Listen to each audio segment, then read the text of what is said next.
1954년에 7월 17일이었죠. 당시 동독 통일되기 전이니까 동독에서 목사의 딸이 한 명 태어납니다. 독일 함부르크에서 태어난 이 여자아이는 어릴 때는 겁이 많아가지고 다이빙 대회에서 벌벌 떨기도 하고 하는 어떤 평범한 아이였죠.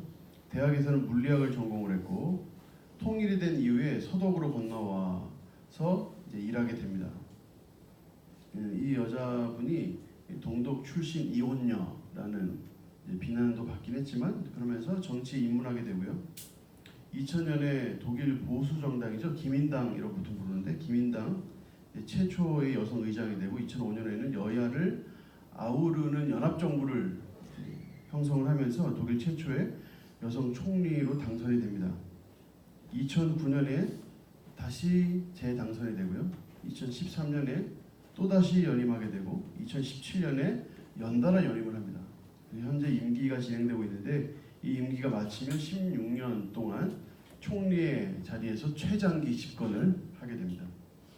이는 1989년에 독일의 통일을 이끌었던 헬무트 콜 전 총리라고 있는데 이 사람이 가지고 있었던 최장기 집권과 똑같은 16년을 하게 되는 기록입니다. 누군지 아시겠죠, 대충? 앙겔라 메르켈 총리죠. 동독 출신의 첫 총리고 여성으로서의 첫 총리고 당연히 여성으로서의 16년 집권 당연히 처음이고 이 사람이 도대체 어떤 리더십이 있길래 독일 국민들의 사랑을 독차지하고 전 세계에 이목을 집중시키는가 하는 것에 대해서는 벌써부터 사람들의 관심이 많아서 많은 연구들이 이루어졌고 많은 책들이 나왔죠. 메르켈 총리의 리더십의 첫 번째는 청렴입니다. 청렴. 깨끗하다는 거죠. 정치에 입문한 이후에 지금 24년이 됐는데 아니죠. 26년 됐네요. 26년 차가 지금 계속 지나가고 있는데 단 한 차례 스캔들도 없었고 부패 사건에 연루된 적도 없었대요. 그 흔한 우리나라에서도 꽤 흔한 그 친인척 이런 비리도 없었다 그래요. 단 한 건의 비리도 없었다. 총리 관저 대신에 월세를 내는 아파트에서 개인 아파트에 살고 있고 저녁이 되면 항상 근처 마트에 이렇게 가서 음식을 사고 음식 재료를 사는 가정주부로서의 모습도 보여준다고 하네요. 그래서 그런지 메르켈 총리의 별명이 무티인데 엄마란 뜻이 납니다. 엄마. 그러니까 총리를 사람들이 엄마라고 별명으로 부르는 거예요. 메르켈 총리가 가지고 있는 또 하나의 리더십은 소통입니다. 소통. 대화를 하는 건데 지도자 자리에 있으면서도 꾸준히 소통을 하는 거예요. 그리고 사람들의 이야기를 경청하는 것으로 유명합니다. 그래서 이와 같은 소통과 경청 이것이 정치에서도 나타나는데 모든 정당을 다 아우르는 것으로 나타나요. 그래서 메르켈 총리가 있었던 지금의 집권당이죠. 보수 우파로 알려져 있는 기민당에서도 계속 소통을 해가지고 우쪽 소위 말하는 우쪽으로 가 있는 정당을 굉장히 많이 좌쪽으로 이끌었다는 거예요. 그리고 또 제1야당이면서도 좌파라고 할 수 있는 3인당을 우로 많이 이끌었다는 거예요. 그래서 이 간격을 좁혔다는 거죠. 그래서 간격을 좁히는 리더십을 보이면서 독일에 15개의 장관직이 있는데 집권당인 기민당에서 6개 제1야당 그러니까 말하자면 치고받고 싸워야 되는데 제1야당 좌파라고 알려져 있는 3인당에서 또 6개 똑같이 장관직을 6개를 나눠갖고 그리고 나머지 3개는 좀 더 작은 정당에서 하도록 이렇게 했다는 거예요. 사실 정말 상상하기 힘든 일이거든요. 사실 지금 우리나라에서도 마찬가지입니다만 정권이 바뀔 때마다 장관직은 다 자기 사람을 세우지 남의 당 사람 안 세운단 말이에요. 그런데 메르켈 총리는 이 소통을 통해서 완전히 개혁을 이룬 거죠. 말 그대로 정치 개혁입니다. 그러면서 나라가 잘 굴러가니까 신기한 일이죠. 독일로 난민이 대량으로 유입이 되는 초유의 사태가 있었잖아요. 근데 이때 메르켈 총리가 시리아 난민 무제한 포용하겠다 이렇게 선언을 했어요. 그러면서 이제 이 리더십이 단순히 우리나라도 그렇고 뭐 어느 나라가 하는 막 퍼주기식이 아니라 막 퍼주기식이 아니라 국민들을 설득해서 불쌍하고 힘든 사람들을 돕도록 이끄는 리더십을 보여줬다는 거죠. 그게 바로 의미가 있는 거예요. 지금도 사실 난민들이 여러 가지 문제들이 있죠.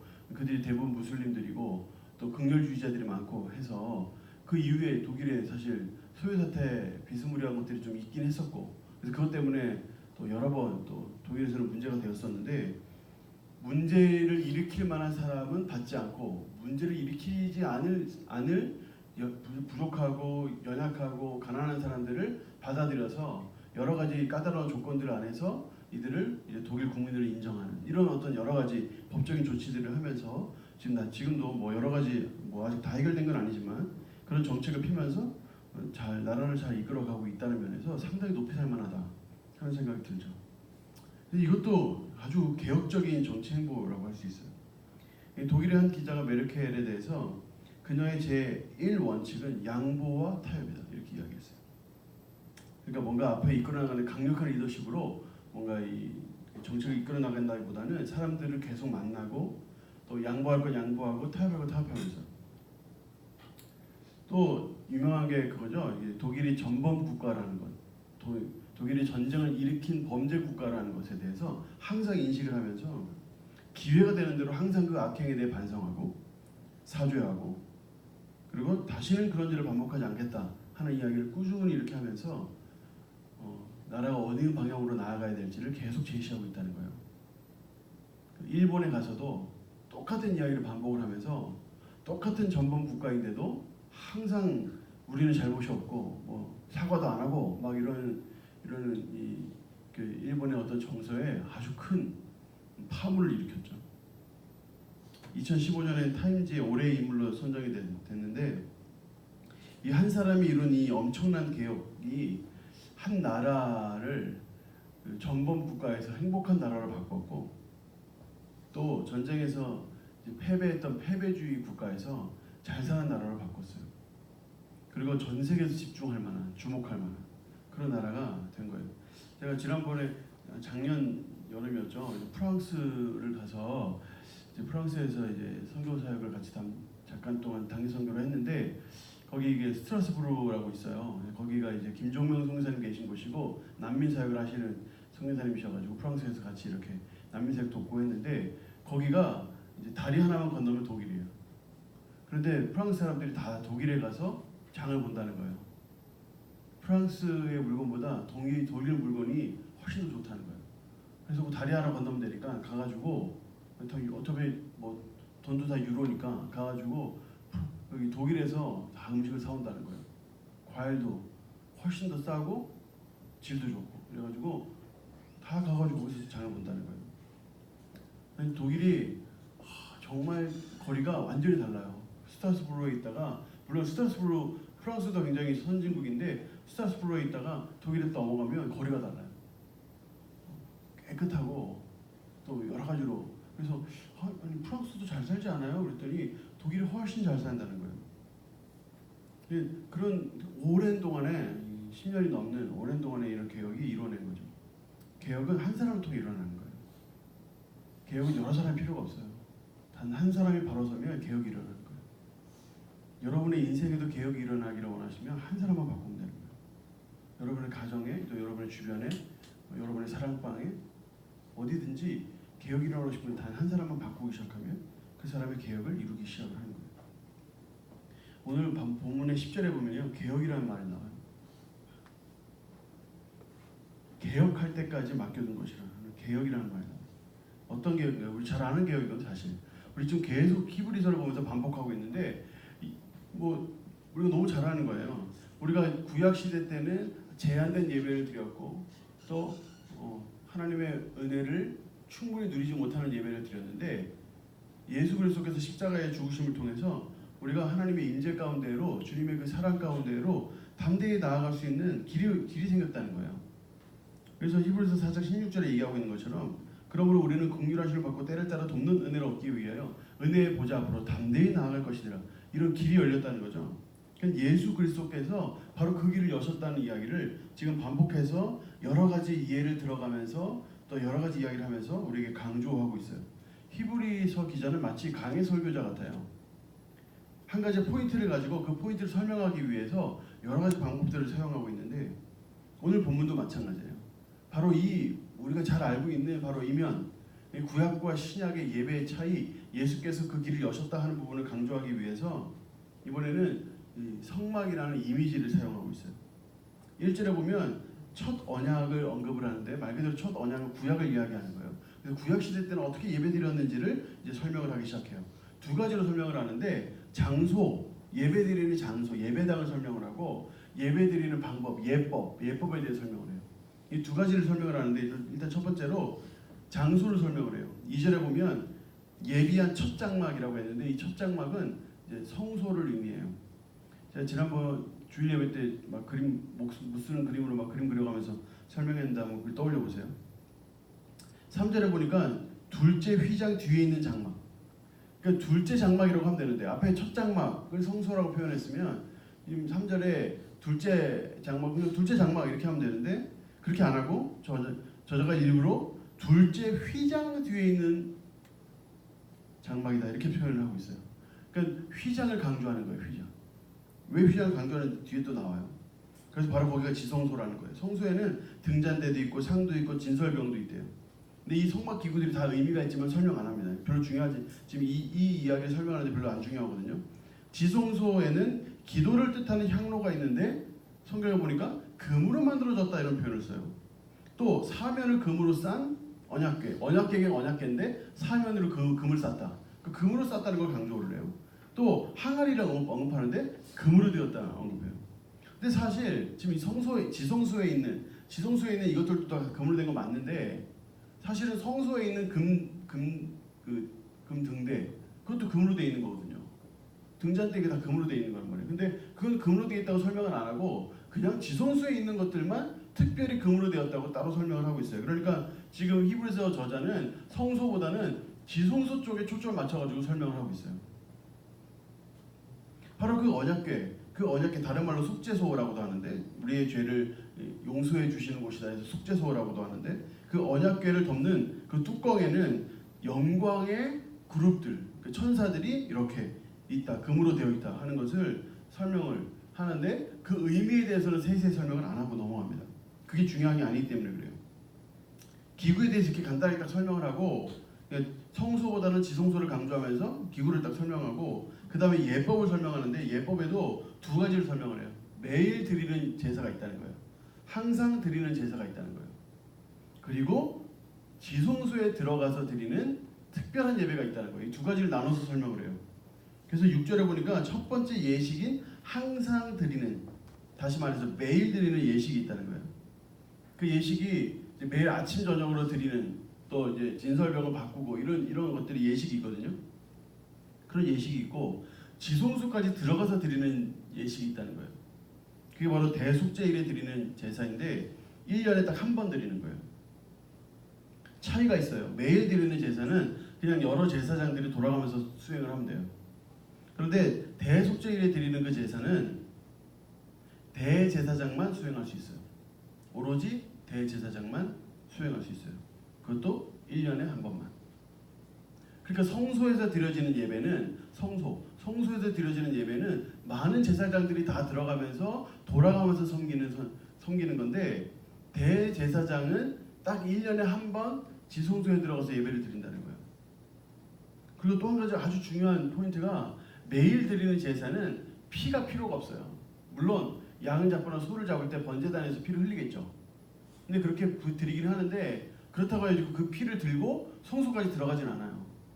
그래서 대속죄일에 드려지는 이 예배, 1년에 딱 한 번 드려지는 예배, 대제사장이 딱 한 번 들어가는 이 예배에는 피를 담아서 들고 들어갑니다. 그래서 그 피를 뿌리거나 또는 이 언약궤에 바르거나 하면서 이런 의식들이 있어요. 피에 관련된 의식이 있다는 거예요. 그러니까 매일 드리는 제사는 죄에 대한 언급이 딱히 없는 반면에 대속죄에 드리는 이 제사는 7절 하반절에 보니까 자기와 백성의 허물을 위하여 드리는 피라고 분명히 언급하면서 우리의 허물 때문에 드리는 제사라는 것을 강조를 하고 있어요. 정리를 해보면 좀 히브리서가 좀 어렵긴 합니다만 사실 간단해요. 정리해 보면 첫 언약, 그러니까 구약을 통해서도 우리는 하나님 만날 수 있었다는 거예요. 하나님 만날 수 있었는데 그런데 성소에서만 만났고 제한되게 만났다는 거예요. 그런데 지금 히브리 저자는 성소보다는 지성소를 강조하고 있고 매일 드리는 제사보다는 1년에 한 번 드리는 대속제를 드렸던 그 제사를 강조하고 있는 거예요. 그러면서 8절에 이렇게 얘기해요. 이 모든 것을 쭉 설명하고 나서 성령이 이로써 보이신 것은 첫 장막이 서 있을 동안에 이렇게 설명하면서 지금 내가 얘기한 거 지금 구약이 어땠고 구약이 어떤 식으로 기구가 어땠고 예식이 어땠고 이런 거 설명하면서 내가 이것을 성령으로 풀어낼게 하면서 설명을 하는데 첫 장막이 있을 때는 뭐래요? 성소에 들어가는 길이 아직 나타나지 않았대요. 여기서의 성소는 지성소와 성소를 나누는 성소가 아니라 거룩한 곳이라는 뜻의 성소예요. 그러니까 용어가 같아서 헷갈리는데 히브리 용어로 보면 달라요. 그래서 여기의 성소는 사실은 거룩한 곳, 하나님이 임재하시는 곳, 언약궤가 있는 곳, 지성소를 의미한다고 봐야 돼요. 그러니까 성령으로 내가 설명할게. 이때 첫 장막에 있을 때에는, 그러니까 구약에 있을 때에는 지성소로 들어가는 길이 아직 없었다는 거예요. 근데 하나님의 보좌 앞으로 담대히 나아갈 수 있는 길이 생겼다는 거예요. 9절에 보니까 지성소에 가는 길이 열리지 않았기 때문에 양심이 온전히 깨끗해지지 못했대요. 아무리 예배를 드려도 항상 마음에 양심이 온전하게 깨끗해지지 않았기 때문에 항상 마음에 불안함과 찝찝함과 이런 것들이 어쩔 수 없이 남아 있었다는 거예요. 그런데 이 예배 개혁이 일어났다는 거예요. 예배가 개혁되었다는 거예요. 그러면서 예수 그리스도의 십자가 그분의 보혈을 통해서 그분의 그 임재 안으로 그 지성소 안으로 담대히 나아갈 수 있는 길이 열렸다는 거예요. 우리가 죄인이지만 우리가 약하지만 우리가 용서하지 못하고 누군가를 또 우리가 게으르고 또 약해가지고 자주 넘어지고 우리가 또 어떤 면에서 악하고 이런 면들이 있지만 우리는 하나님의 보좌 앞으로 담대히 나아가서 하나님의 긍휼을 구할 수 있는 길이 열렸다는 거예요. 그 길이 열리게 된 것이 바로 예배의 개혁이고 그 개혁을 이루신 분이 바로 예수 그리스도라는 거예요. 아까 제가 얘기했죠. 둘째 장막을 둘째 휘장에 있는 장막이라고 설명을 했다고 했잖아요. 휘장을 강조하는데 왜 휘장을 강조하냐면 히브리서 10장에 19절 20절인데요. 한번 들어보세요. 그러므로 형제들아 우리가 예수의 피를 힘입어서 성소에 들어갈 담력을 얻었다. 여기서의 성소도 지성소를 의미합니다. 지성소에 들어갈 담력을 얻었다. 그 길은 우리를 위하여 휘장 가운데로 열어놓으신 새로운 살 길이다 라고 얘기하면서 휘장은 곧 그의 육체니라. 예수 그리스도의 십자가의 죽으심으로 휘장이 위에서부터 아래로 쫙 갈리면서 찢어지고 지성소로 들어갈 길이 열렸다는 거예요. 그러니까 우리가 주 앞에 회개하고 주 앞에 우리의 죄를 고백할 때 그 죄에 얽매일 필요가 없다는 거예요. 이것이 얼마나 큰 은혜인지 한번 생각해 보세요. 과거에는 1년에 한 번 그것도 대제사장만 피를 가지고 또 백성들의 죄를 가지고 들어갔단 말이죠. 그런데 이제는 하나님의 임재를 언제든지 체험할 수 있게 된 거예요. 예수 그리스도를 통해서 언제든지 주님의 임재를 체험할 수 있게 된 거예요. 이것은 어떤 기적보다 더 뛰어난 기적이고 놀라운 기적이죠. 로마서의 표현에 의하면 하나님의 의가 나타났다고 했어요. 하나님의 의가 나타나서 믿음으로 믿음에 이르게 한다. 하나님의 의가 나타난 것은 그 뜻은 하나님과 우리 사이에 대로가 열렸다는 뜻이에요. 하나님의 의가 나타났다는 뜻은 우리와 하나님 사이에 대로가 열렸다는 뜻이에요. 그래서 하나님께서 우리가 가운데 인재하실 수도 있고 우리가 주님께 나아갈 수도 있고 이런 길이 열렸다는 거예요. 이것이 바로 하나님의 의예요. 이것은 우리가 노력해서 얻는 것이 아니고 하나님의 은혜로 얻게 되는 거예요. 따라서 우리는 하나님의 이 의를 힘입어서 주님의 보좌 앞으로 담대히 나아갈 수 있게 된 거예요. 이거 우리가 사실 모르는 거 아니거든요. 다 안단 말이에요. 그런데 히브리 기자가 왜 이것을 이렇게 구약에 있는 성경 직구들까지 다 거론해가면서 왜 설명하고 있냔 말이죠.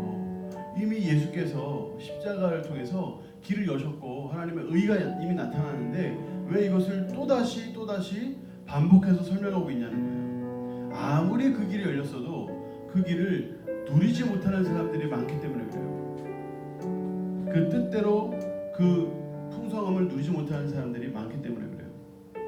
우리가 하나님의 의에 힘입어서 그분의 예배의 개혁에 힘입어서 주님의 보좌 앞으로 담대히 나아가야 하는데